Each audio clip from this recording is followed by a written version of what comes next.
nestes versos. Versos 16 a 20 do capítulo 7. E se faço o que não quero, consinto com a lei que é boa. De maneira que agora já não sou eu que faço isto, mas o pecado que habita em mim. Porque eu sei que em mim, isto é, na minha carne, não habita bem algum. E com efeito o querer está em mim, mas não consigo realizar o bem. Porque não faço o bem que quero, mas o mal que não quero, esse faço. Ora, se eu faço o que não quero, já não faço eu, mas o pecado que habita em mim. Você acha esse texto confuso? Eu também. Ele é bem confuso, mas tem uma explicação. Então nós vamos observá-lo nesta manhã. Vamos orar. Nosso Deus, nós te agradecemos pela tua palavra aberta diante de nossos olhos. E assim reconhecemos, ó Deus, que esta verdade se aplica a nós. E rogamos que o teu Espírito Santo nos ajude a compreendê-lo. E assim nós oramos nessa dependência, em nome de Cristo. Amém. Na última semana eu vi com vocês os versos 14 e 15 que dizem: porque bem sabemos que a lei é espiritual, mas eu sou carnal, vendido sobre o pecado, porque o que faço não aprovo, pois o que quero isso não faço, mas o que aborreço isso faço. E aqui ele começa a responder aquilo que foi uma indagação dos judeus, que a sua resposta inicia no verso 13, que diz: logo, tornou-se o bom em morte. Então a indagação, o questionamento dos judeus quanto à mensagem do Evangelho é que se um dia a lei foi boa para eles, quer dizer que agora que eles estão debaixo da graça, a lei não é mais boa. A lei nunca foi boa, ou seja, a lei nunca foi realmente necessária na vida deles. E essa questão de que a lei tornou-se em morte é uma questão que os judaizantes trouxeram muito sobre Paulo, dizendo: olha, até agora nós vivemos pela lei, e quer dizer então que ela sempre foi uma razão de morte para nós e não de vida. E Paulo vai explicar isso e demonstrar que o real problema, esse sempre é o ponto, o real problema nunca foi a lei. O problema não está na lei. A lei é santa, justa e boa. O problema está em quem nós somos. E é esse ponto principal que ele se coloca. Ele termina o verso 13 dizendo: mas o pecado, que para que se mostrasse pecado, operou em mim a morte pelo bem, a fim de que pelo mandamento o pecado se fizesse excessivamente maligno. Então a parte dos versos 16 a 20 vão tratar exatamente desse ponto. Para que pelo mandamento o pecado se fizesse ou se mostrasse excessivamente maligno. Então ele vai falar sobre a malignidade e o poder do pecado, e ele vai nos levar a duas conclusões. Uma delas ele já trouxe, que o problema está em nós, e a segunda conclusão que ele chega é sobre realmente qual é a solução para essa questão. Se o pecado é tudo isso que Paulo está dizendo, qual a solução para vencê-lo? Se o pecado é tão maligno como apresentado aqui, ao ponto de no verso 15 ele dizer: porque o que faço não aprovo, literalmente eu não entendo, porque as minhas ações são assim.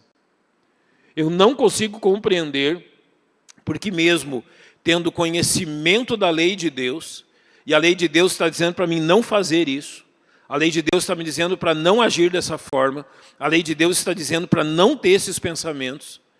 Então, por que eu continuo fazendo exatamente da forma que não aprovo? Por que eu continuo realmente tendo essas ações quando eu sei que elas não são certas? Isso acontece com você? Todo dia? Então temos um problema, né? Está todo dia acontecendo isso. Quantas vezes no dia? Muitas. Eu não sei porque eu estou fazendo isso. Quando eu vi, eu já fiz, é literalmente isso. Mas ele termina dizendo: porque o que quero, isso não faço. Ou seja, porque é tão difícil fazer o que a lei nos diz para fazermos. De forma que ele termina dizendo: mas o que aborreço, isso faço. Ou seja, as coisas que eu odeio. E uma das formas mais claras disso, talvez seja o nosso sentimento de frustração. Você já se frustrou Pela forma que você trata a sua esposa? Pela forma que você trata o seu marido? Pela forma que você lida com seus filhos? Porque eu planejei fazer assim, eu falei que eu ia fazer assim, eu tentei fazer assim, e no fim deu tudo errado. Isso é frustração. E qual é o sentimento de frustração? Exatamente isso. Aborreço isso que faço. Isso me frustra. Isso me entristece, porque eu percebo que simplesmente eu entendi o que era o certo, eu olhei para a lei, eu entendi o que Deus queria, mas na hora de colocar em prática eu estraguei tudo. Esses somos nós. Então, a primeira verdade é essa. A segunda nós vamos observar ao final do verso 20. Então, nós começamos pelo verso 16, quando ele diz: e se faço o que não quero, consinto com a lei que é boa. A primeira dedução é que se eu lamento por minhas ações, eu não aprovo as minhas ações, eu concordo. A palavra consinto tem o sentido de falar junto, de concordar.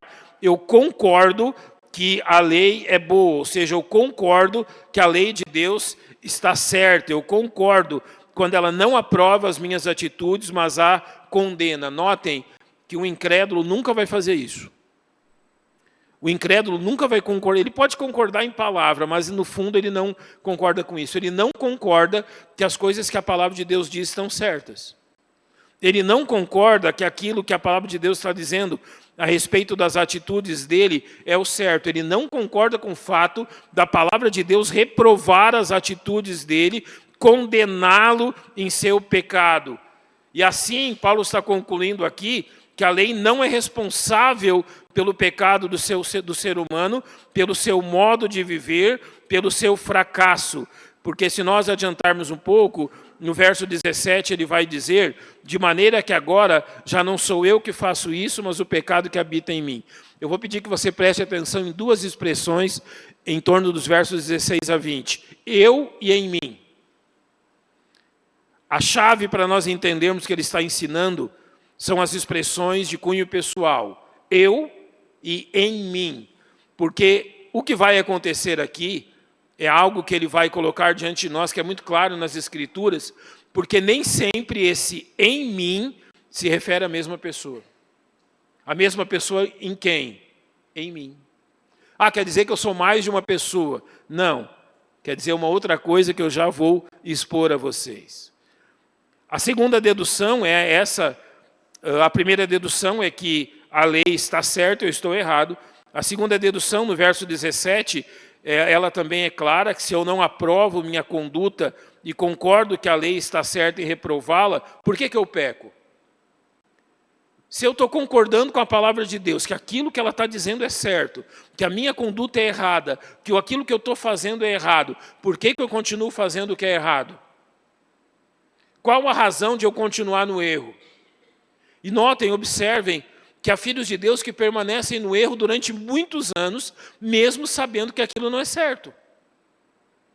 Há filhos de Deus que permanecem no erro durante praticamente toda a sua vida cristã, mesmo sabendo que a Bíblia reprova aquilo que ele está fazendo, aquilo que ele está vivendo.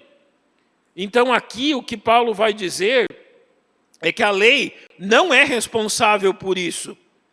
Eu não quero cometer esses atos pecaminosos. Então, notem, há duas coisas que ele está dizendo. De maneira que agora já não sou eu que faço isso. Então, primeiro, não é a lei que está fazendo isso, mas o pecado que habita em mim. Então, no fundo, quem é responsável por essas minhas atitudes? Você só pode culpar uma pessoa se ela for responsável. Quando eu estou cometendo pecado, eu estou fazendo aquilo que eu sei que não devia fazer. Eu estou fazendo aquilo que a Bíblia reprova e que eu sei que ela reprova. Eu estou vivendo de uma forma errada. Aquilo que eu estou praticando não é certo pela palavra de Deus, mas eu continuo fazendo. Daí você lê no verso 17 que já não sou eu que faço isso. Então quer dizer que eu não sou o culpado, que eu não sou o responsável. A resposta muito clara dele, quando ele diz isso, de maneira que agora já não sou eu que faço isso, mas o pecado que habita em mim, encontra a sua resposta quando nós identificamos primeiro esse eu. O eu usado aqui, notem, versos 16 e 17, ele vai usar expressões assim, e se faço o que não quero, ou seja, é um eu. E no verso 17, de maneira que agora já não sou eu que faço isso. E aqui começa a ficar confusa a questão. Eu creio que essa parte do verso 16, e se faço o que não quero, consinto com a lei que é boa. Eu não queria demonstrar para vocês meus dotes desenhísticos de novo, mas sou obrigado. Alguém consegue desenhar um ser humano melhor que eu aqui? Então vocês não vão poder criticar o meu desenho, tá bom? Vamos lá, vamos tentar fazer um ser humaninho. Assim, não é? Esse aqui é o braço, o tronco, os membros inferiores, volta para o tronco, um braço, ele tem 2 braços. Ixi, o pescoço ficou torto. Ele está olhando para lá, você está entendendo, né? Ele está assim, ele não está retinho, tá bom? Então, nós temos aqui as expressões eu e mim. Vamos lá. O que elas vão demonstrar para nós? Quando no verso 16, ele está dizendo assim, pode colocar o verso 16? E se eu faço o que não quero, consinto com a lei que é boa. Ele está reconhecendo a função e o propósito da lei, não é? O que a lei quer é isso. Que a gente consinta, reconheça que a lei está certa. Esse é o alvo. Perfeito. Esse é o alvo para mim. Ou seja, que eu reconheça que a lei é boa. Quando nós olhamos, por exemplo, para o homem incrédulo, quando você olha para um homem que não nasceu de novo, um incrédulo, e quando você olha para um homem que nasceu de novo, ele foi regenerado. Basicamente, qual é a diferença entre os dois? Vamos lá. Vamos entender isso. Quando eu estou falando para um homem incrédulo e quando eu estou falando para um homem regenerado, qual é a diferença entre os dois? De falar para os dois. Consciência é uma delas, apesar de que ela é a mesma em todos, mas o homem incrédulo ele consegue calá-la de diversas formas. O salvo, a consciência, tem a ajuda de alguém. Que mais? Qual é a diferença entre um homem incrédulo e um homem regenerado? Presença do Espírito Santo, ótimo. Nós já vamos tratar dela também. Qual é outra diferença?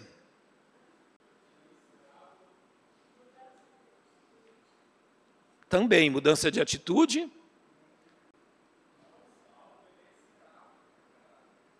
Exato, o que nós lemos no capítulo 6. O regenerado já foi liberto, mas eles não chegaram ainda naquilo que nós precisamos. Qual é a grande diferença de falar para um homem incrédulo e falar para um homem regenerado? Olha, isso aqui não foi proposital. Está vendo que a parte lá ele está mais fraquinho e que ele está mais forte, né? Então tem alguma coisa que está ajudando ele. O que é? Oi? Também. Tudo que vocês estão falando é verdade, mas vamos chegar no ponto que a gente quer. Nós estamos falando de natureza. O que é a natureza? Vamos lá. Qual é a natureza do homem incrédulo? É uma natureza pecaminosa. E o que essa natureza pecaminosa faz? Vamos lá. O que a natureza pecaminosa faz? Peca. Ela está escravizada pelo pecado. Ela peca quando? Sempre, todo momento. Tem chance de fazer alguma outra coisa que não seja pecado? Não, porque é a natureza dele. Então ele vai pecar em todo momento. Essa é a natureza dele. Agora, quando nós falamos do homem regenerado, qual é a diferença?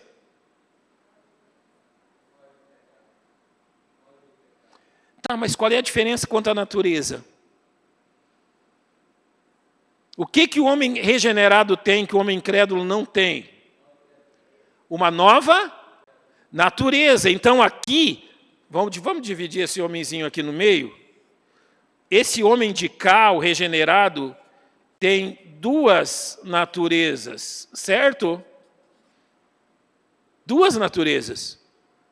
Nós chamamos de, uma delas, essa de cá, nós chamamos de velha natureza e a outra nova natureza. Se você entender isso, os versos 16 a 20 de Romanos ficam fáceis. Se você entender isso aqui, porque ele vai falar às vezes, em algum dos versos, ele vai falar do mim como a natureza pecaminosa, a velha natureza. Em outras vezes ele vai usar o mim para referir-se à nova natureza. E na maior parte das vezes, quando ele usa o eu, ele está se referindo ao todo, a tudo que nós somos. Então, em alguns versos, como 16, a referência é ao todo, tudo junto, não tem como separar. Mas depois ele vai começar no verso 17 a usar eu, mim, fazendo um câmbio. Às vezes ele está falando da velha natureza, às vezes ele está falando da nova natureza. E de como elas convergem, ou seja, como elas, dentro de nós, estão trabalhando simultaneamente. Então, a coisa que parece complicada no capítulo 7, nesses versos, é entender que isso aqui está acontecendo simultaneamente em você agora. Tem duas naturezas agindo simultaneamente em você agora. Então, quando algumas vezes ele falar o mim, ele vai falar claramente dessa parte aqui, a nova natureza. Às vezes esse mim vai se referir à velha natureza, e pelo contexto nós percebemos. Então, o que ele vai chegar no final, a conclusão dele, é a que nós queremos chegar, porque sem chegar na conclusão que ele vai chegar agora, não dá para entrar no capítulo 8. E eu vou demonstrar isso a vocês. Ficou complicado? Ou deu para entender um pouquinho melhor? Deu um pouquinho melhor de entendimento. Então, de maneira que agora já não sou eu que faço, mas o pecado que habita em mim. Aonde o pecado habita em mim? Na velha natureza. Atinge o todo? Sem dúvida. Mas há uma velha natureza que é literalmente a casa do pecado em nós. A gente pode entender um pouquinho melhor quando nós vamos para 1 Coríntios capítulo 2, versos 13 e 14, onde ele diz assim, eu acho que eu peguei, versos 14 e 15, pode passar mais um? Ora, então ele vai falar agora do homem natural. Quem é o homem natural? É esse homem aqui, que só tem uma natureza. Certo? Então, no verso 14, ele está falando desse homem aqui. Ele diz que o homem natural não compreende as coisas do Espírito de Deus porque lhe parecem loucura e não pode entendê-las porque elas se discernem espiritualmente. Literalmente, o que ele está dizendo é que o homem natural não entende a lei. Não compreendeu o que a lei está dizendo. O homem natural nunca chegou a compreender que a lei está dizendo que o problema é ele. É o seu pecado. Então, esse homem natural, ele não compreende, ele não entende, ele não consegue discernir o que a lei está dizendo a ele. Agora, olhe para o verso 15. Mas o que é espiritual, a nova natureza, discerne bem tudo, e ele de ninguém é discernido. Então, quem é o homem citado ali nos versos de Romanos 7? É esse homem. O homem que agora discerne o que a lei tem a dizer a respeito dele.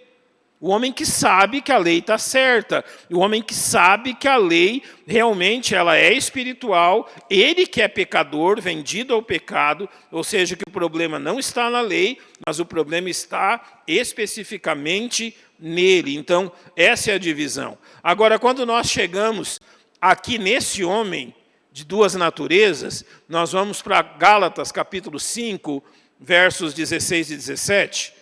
Gálatas 5, 16 e 17, e ele vai dizer assim, agora, porém, andai em espírito e não cumprireis a concupiscência da carne.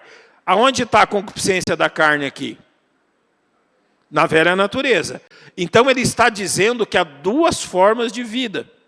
Andai em espírito, literalmente, andai nos limites do espírito, obedeçam o espírito. E vocês não vão obedecer, vocês não vão cumprir aquilo que essa velha natureza, com o seu desejo pecaminoso, quer. Então, o verso 17 diz assim, porque a carne, a velha natureza, cobiça contra o espírito, e o espírito contra a carne, e estes opõem-se um ao outro, para que não façais as coisas que quereis. O espírito e a nova natureza são duas coisas diferentes. O espírito é uma pessoa que habita nessa nova pessoa. Mas ele é aquele que fortalece essa nova natureza, literalmente, nessa luta que temos. Então, o que Paulo está explicando no capítulo 7 de Romanos, nessa parte, é que existe uma tremenda luta aqui entre uma velha e uma nova natureza. Daí eu preciso perguntar a você, você consegue discernir isso em você? Quando que você consegue discernir isso? Fala para mim. Quando?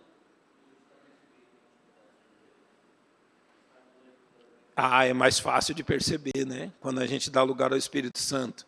Mas agora sim, na vida prática, vamos entregar os seus pecados aqui agora. Como é que você percebe isso aí?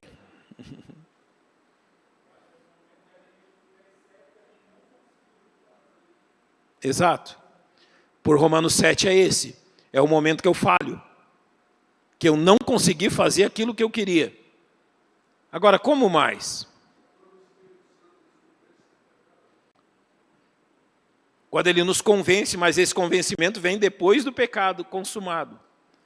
Não é? Mas como que nós entendemos que há uma luta dentro de nós? Como é que você percebe isso, irmão César?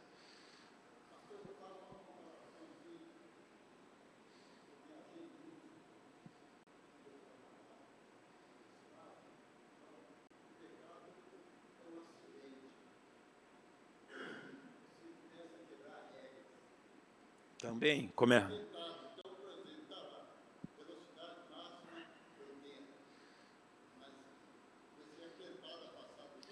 Sempre dá.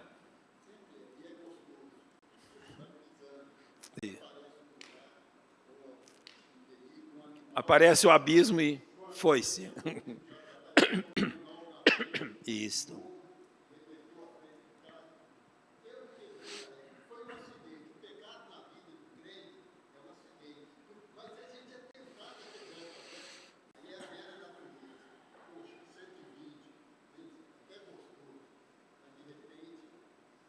Vem a consequência. Certo. Bom exemplo. Eu podia perguntar para você assim, daí, passou quantas vezes sinal vermelho essa semana? Nenhuma, né? Deu algum BO? Daqui uns dias vai chegar a multa, né? Daí o que o irmão César falou, chega a consequência. Quando a gente estava viajando, eu sempre penso assim, por exemplo, o seu carro provavelmente vai mais do que 200 km por hora, né? Por que você não anda 200 por hora? Eu vou falar a minha razão. Por que eu vou daqui no Rio Grande do Sul a 100? Acredite, eu vou. Não, é a 100 mesmo, é a minha velocidade. Por quê? Porque eu não confio em mim? Não, porque eu não confio no pneu, não confio no motor, eu não confio na estrutura do carro, é por isso que eu não passo. O motorista até que é meia boca, mas por melhor que seja o carro, eu não confio num pneu de borracha. Para botar a minha família ali dentro e tacar ali 140, 150, eu não confio. Então eu prefiro andar no 100. É mais garantia que não vou ter um problema. Quer dizer que eu não vou ter problema? Não. Quer dizer que é uma garantia maior do que eu não vou ter problema. É por isso que eu vou a 100. Porque eu não confio no carro, simplesmente. Eu não consigo confiar no carro. Eu sei o que eu estou fazendo, mas eu não tenho confiança naquela máquina. Vai falhar quando eu menos esperar. Então, a minha família está ali dentro, eu não vou confiar nele. Essa é a minha decisão. Só que daí, vamos inverter agora o exemplo que foi usado. O problema é que a gente confia demais em nós mesmos. Hoje eu vou além na minha... Vamos usar nas questões sensuais. Por exemplo, todo homem sabe que ele deve ter limite no relacionamento com as mulheres que trabalham com ele, por exemplo. Você sabe disso. Tem que haver limites. O que acontece quando você acha que esse limite pode ser maior? Você está mais perto do pecado. E você está confiando em si mesmo, dizendo, eu consigo parar isso a hora que eu quiser. E é assim? Não, não é assim.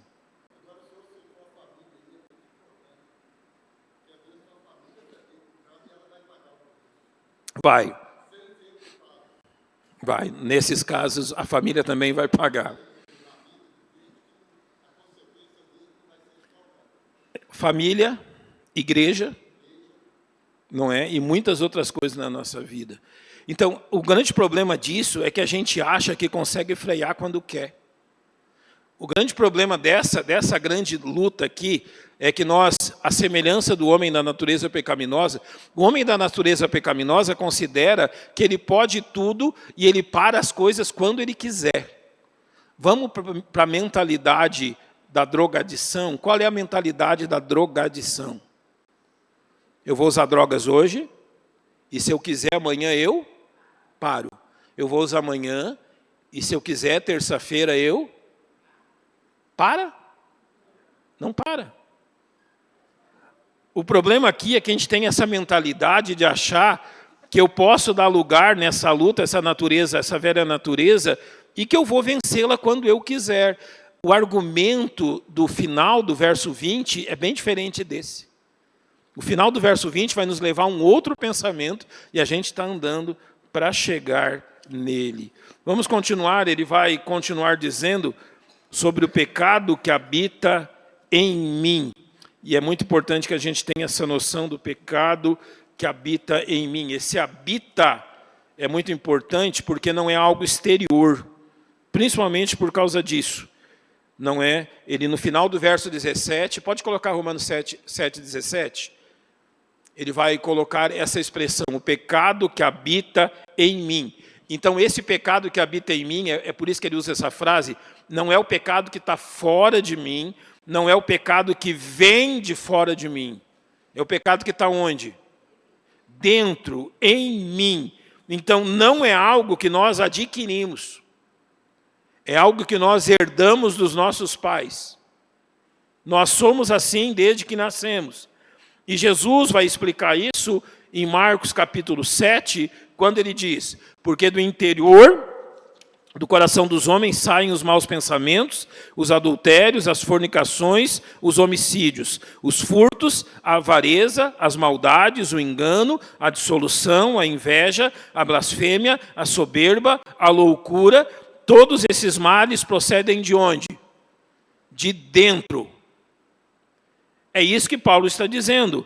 O mal, o pecado que habita em mim. Agora, o grande problema deste pecado que habita em mim através dessa velha natureza, a grande dificuldade disso é que esse pecado que habita em mim, ele tem mais força do que a minha vontade. Esse é o problema. A grande dificuldade é que o pecado que habita em mim é mais forte do que eu.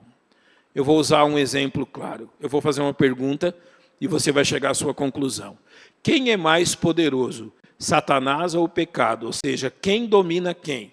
Satanás domina o pecado ou o pecado domina Satanás? Qual é a expressão certa? O pecado domina Satanás, mas Satanás não é o ser mais poderoso criado por Deus? Ao pecar, o pecado nasceu no seu coração, mesmo como criador do pecado, como aquele que gerou o pecado.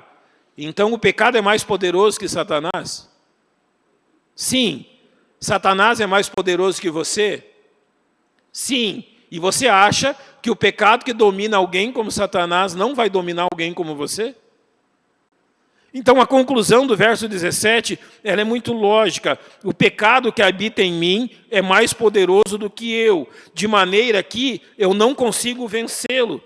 Por isso que Romanos 8,3 usa a expressão, porquanto quer impossível a lei, visto como estava enferma pela carne. Ou seja, a enfermidade dela está aqui, ó, natureza pecaminosa. E a lei não conseguiu vencê-la. E a gente acha que a lei de Deus, que não venceu isso aqui, nós vencemos. Ele está conduzindo-nos a uma questão muito importante e nós devemos continuar. No verso 18 de Romanos 7, ele diz, porque eu sei que em mim, isto é, na minha carne, não habita bem algum. E com efeito, o querer está em mim, mas não consigo realizar o bem. Vamos lá, tem 2 mim aí, certo? Porque eu penso que em mim, isto é, na minha carne. Ele está falando do quê? De qual mim? Esse. Esse sou eu? Sim. Mas ele continua. E com efeito, o querer. Quem é o mim que quer fazer o bem? Esse. Tem um mim, no começo do verso, onde não habita bem nenhum, que ele só quer o pecado. E tem um mim, no final do verso, que ele deseja fazer o bem, mas não consegue. Há um mim dominado pelo pecado, há um mim que tem uma nova configuração, vamos dizer assim, um novo princípio, que é o princípio da santidade. Ele está citando as duas naturezas aqui ao usar mim, porque eu sei que na minha velha natureza, isto é, na minha carne, não habita bem nenhum. Com efeito, o querer fazer o certo está nessa nova natureza, mas eu não consigo. Eu não consigo chegar lá. Eu não consigo realmente realizar aquilo que eu devo realizar. Eu não consigo realmente fazer aquilo que eu devo fazer. E essa é a luta que o homem regenerado enfrenta dentro de si. Ele tem duas naturezas. Ele recebeu a iluminação, ele compreendeu a verdade da lei, mas ele tem uma triste realidade dentro de si. Ele foi convencido pela lei, agora em Cristo, querer o bem está nele, mas existe uma outra força que não deseja esse bem. Então nós chegamos nos versos 19 e 20. Porque não faço o bem que quero, mas o mal que não quero, esse faço. Ora, se eu faço o que não quero, já não faço eu, mas o pecado que habita em mim. É uma repetição praticamente do verso 15, quando nós entendemos o caráter da lei e nós concordamos que a lei está certa. O que não faço o bem que quero, ou seja, eu não consigo realizar o bem que a palavra de Deus diz que eu devo fazer. Mas o mal que a lei condenou, que não quero fazer, esse eu faço. Verso 20. Se eu faço isso, se eu faço o que não quero, já não sou eu, mas o pecado que habita em mim. Qual é a conclusão de tudo isso aqui? Vamos lá. O que ele está ensinando em tudo isso aqui? Você possui uma velha e uma nova natureza. As duas estão lutando dentro de você. Qual vencerá? A resposta é certa, mas nós não chegamos nesse ponto ainda. Paulo vai chegar nesse ponto no capítulo 8. O argumento dele é o seguinte: você possui uma velha natureza e uma nova natureza. Qual vai vencer? A velha. A velha. Agora, ela vai vencer quando? Aqui que está a grande questão, para depois entrar no capítulo 8. Ele vai dizer, olha, eu sei o que eu tenho que fazer. Eu cheguei à compreensão da lei sobre o que eu tenho que fazer. Em Cristo há uma nova natureza. Mas eu continuo com a velha natureza e ela continua me vencendo. A conclusão de Paulo é que ele não tem capacidade, nesse formato aqui, de vencer. Se a coisa continuasse só aqui, se Deus fizesse só isso, nos dando duas naturezas, a velha continuaria vencendo. Se ele fizesse, se a salvação chegasse só nisso, já seria uma grande coisa. Você ia para o céu. Mas o objetivo de Deus, notem, a salvação no tempo passado, ele nos libertou da condenação do pecado de uma vez para sempre. Ele nos tirou da esfera do pecado. A salvação no tempo presente, ele está tirando o pecado, o amor pelo pecado de dentro de nós. Ou seja, está lidando com o poder do pecado. Se só isso fosse, só isso, né? Isso aqui é uma grande coisa. Se a coisa ficasse nesse nível, não haveria vitória. O que se inclui aqui, gente? Agora. Exato, mas aqui nós já temos Cristo, né? Agora, se ficasse só isso, a gente perderia. Qual é o outro elemento que nós acrescentamos para haver vitória? Vocês sabem. Exato. O elemento que nós acrescentamos aqui é a presença, a habitação do Espírito Santo. Quem é que concede-nos vitória nessa luta? O Espírito Santo. Quem é que nos concede vencer o pecado e o poder dele? A presença do Espírito Santo. Essa é a conclusão do capítulo 8. Pode colocar capítulo 8, verso 1, por gentileza? Olha como é que ele começa o capítulo 8. Portanto, agora nenhuma condenação há para os que estão em Cristo Jesus. Essa é a conclusão aqui, ó. Isso aqui que aconteceu, livre de toda a condenação. Mas ele completa dizendo que não andam segundo a carne, mas segundo o... Agora no capítulo 8 ele acrescenta esse outro elemento para dizer como que nós temos vitória nessa luta. Ele nos deu uma nova natureza, mas agora ele nos concede alguém que vai conceder o poder dessa nova natureza de vencer as questões de uma velha natureza. Então, por que existe o capítulo 7? Para que nós, à semelhança dos judeus, jamais pensemos que por nós mesmos nós conseguimos alguma coisa. Lembra que eu falei semana passada sobre a forma de lidar com a lei? Libertinismo ou legalismo? Ou você tira toda a lei, ou você acrescenta mais lei. Essa é a forma humana. Deus não lida assim. Ele lida como? Nos dando um Espírito Santo que nos capacita a ter vitória sobre isso. Então, literalmente, o capítulo 7 está aqui para dizer o seguinte, meu irmão, você é salvo, você está andando para o céu, você tem uma nova natureza, mas saiba de uma coisa, se você não depender do Espírito Santo para colocar isso em prática, você vai ser derrotado sempre. Enquanto você fica imaginando que essas mandingas que você faz têm efeito, não vai a lugar nenhum. Qual é o grande problema da teologia pentecostal, neopentecostal? Vive dependendo de mandinga. Sabe o que é mandinga? Essas coisinhas que a gente faz como se elas definissem a sorte.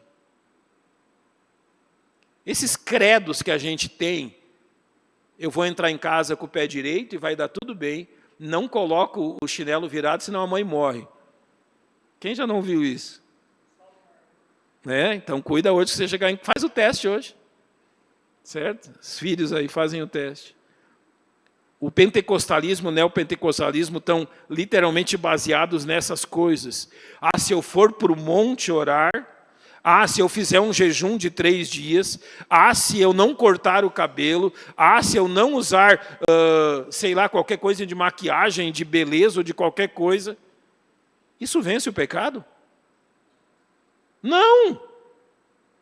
Paulo está dizendo que se a coisa ficar nesses termos, de nós usarmos apenas o poder que nós temos em nós mesmos, nós vamos perder sempre. Esse é o ensino do capítulo 7. A função da lei é mostrar essa verdade. A nossa capacidade é olhar para isso e concordar realmente. Se ficar desse jeito, não vai a lugar nenhum. Então o capítulo 8 vai introduzir uma nova verdade. Dentro de tudo isso que Deus fez, andar em espírito. Porque se você não depender do Espírito Santo de Deus para ter vitória na sua vida, você vai ser um crente que não vai desenvolver a sua vida espiritual e a sua maturidade jamais. A razão de não vencermos pecados é que nós queremos vencer do nosso jeito e não na direção do Espírito Santo de Deus. O grande problema de tentar resolver os problemas que a nossa velha natureza cria é que nós queremos fazer isso com base no poder da nossa carne, do nosso jeito, na nossa persuasão, no nosso poder e não no elemento que Deus acrescentou, que é o Espírito Santo.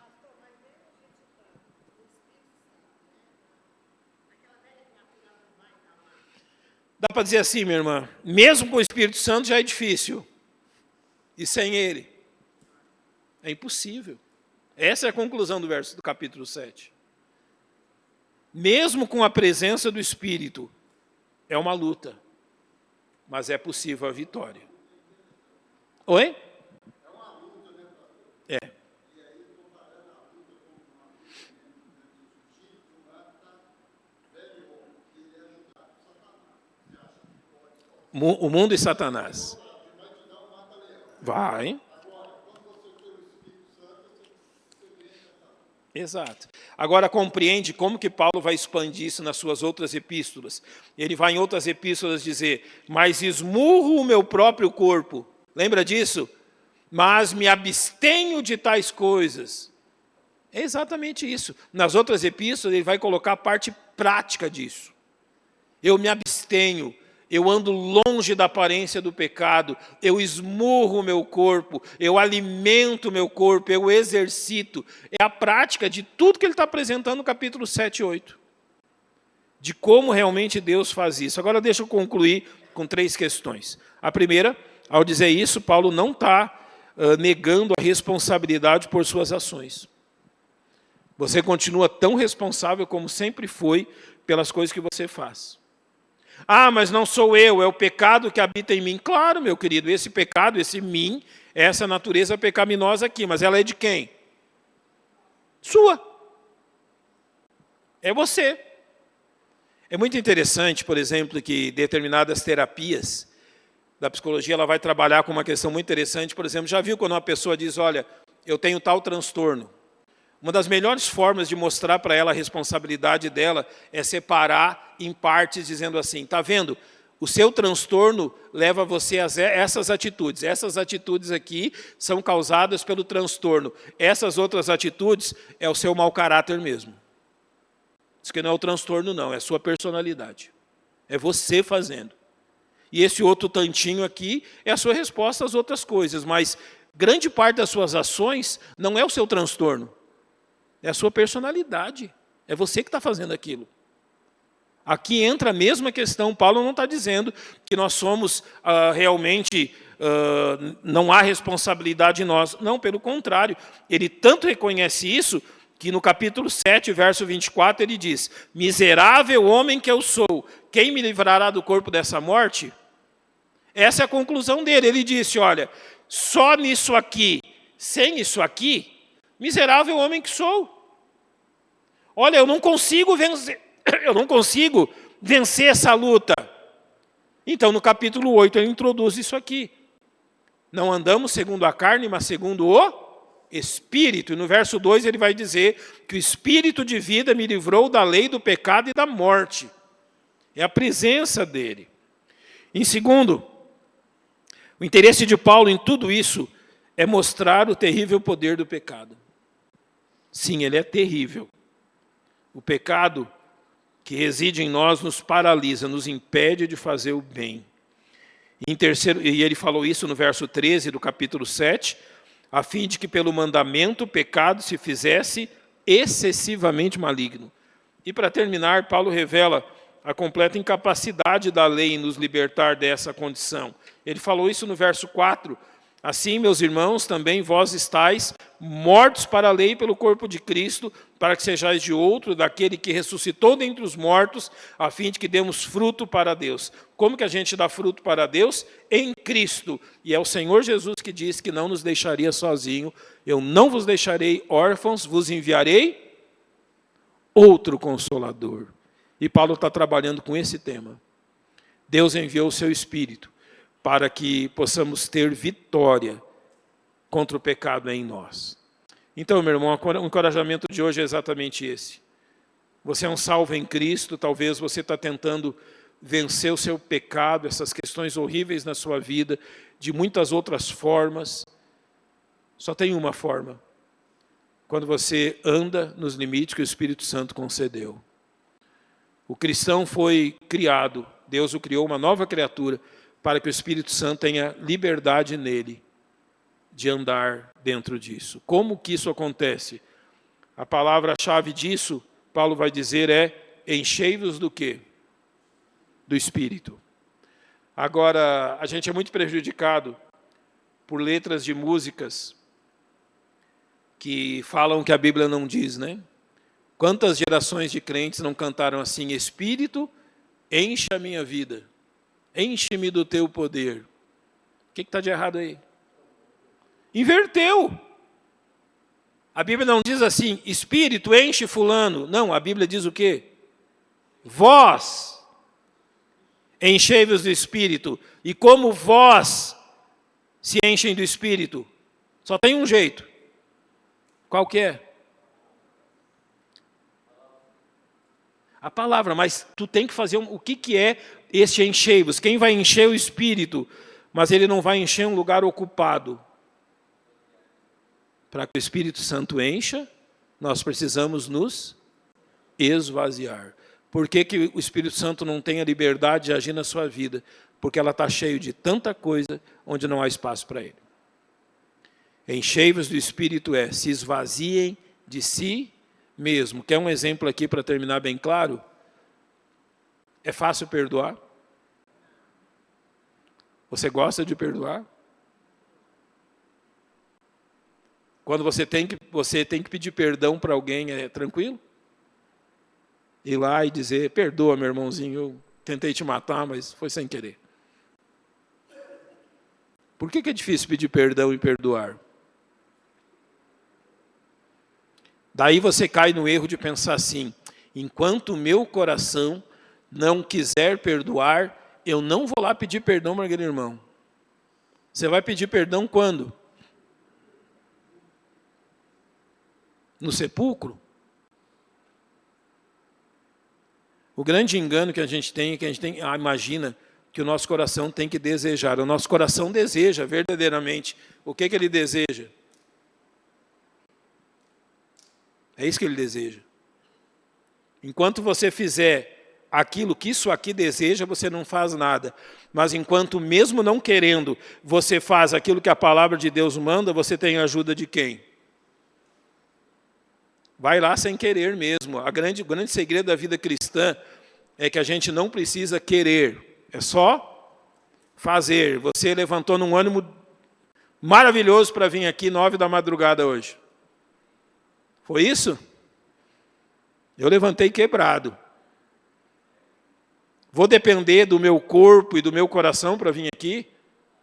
Não precisa querer, gente. Não precisa querer orar, não precisa querer ler a Bíblia, não precisa querer vir na igreja. Você não precisa querer nada disso, apenas faça, tudo bem? Apenas faça. Esvazie de si mesmo. Esvazie-se do seu desejo. Então o desejo do Espírito ocupa o lugar. Esse é o segredo da questão. Enquanto você não se esvazia de si mesmo, nada disso. Mas isso nós vamos entrar lá no capítulo 8, ainda tem uma parte para terminar do capítulo 7, mas eu já trouxe para vocês a conclusão dele, para que a gente possa entender o que Paulo está ensinando aqui. Tem alguma perguntinha final? Tranquilos? Então tá bom. Os irmãos vão escolher um hino. Eu vou orar agora e depois nós nos despedimos cantando.